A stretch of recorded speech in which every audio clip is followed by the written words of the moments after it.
The cliche is true. There really are people who cannot be comfortable around you when you become less miserable. But what I'm finding in my life is that it's not like the people close to me. It's those people who are like acquaintances, but like call themselves friends. You know, the people who actually, they never invite you out or include you in like life's moments or experiences.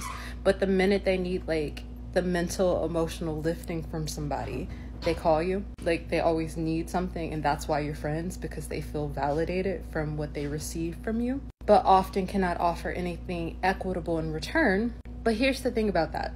As yucky as that dynamic feels, what I've come to understand about that type of dynamic is that they can't give anything equitable, because the reason why they have to seek validation, support, emotional labor from you, a person who's really not their friend, somebody outside of their close circle, it's because they usually surround themselves with people who are energy vampires, people who are probably kind of emotionally abusive, and they spend all of their time and their energy holding those relationships up, not because they're dumb, but because a lot of times they are trauma bonded to these people.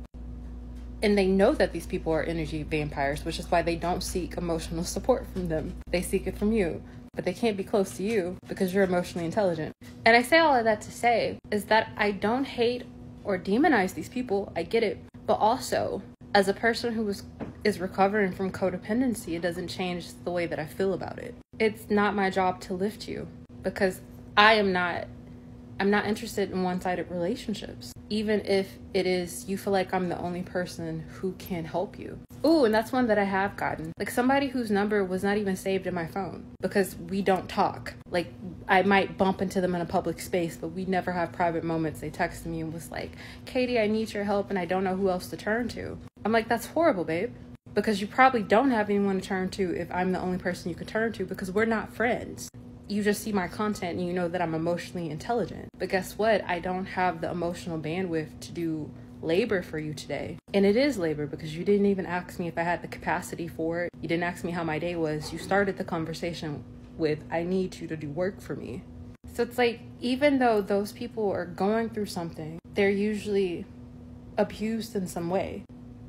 It's not narcissistic, and it's to have boundaries there. And that kind of goes back to what I was saying in that video about not pouring into people who can't pour back. It's not always narcissists who can't pour back. Sometimes it's codependent people who are so exhausted pouring into narcissistic people that they cannot be emotionally supportive to you.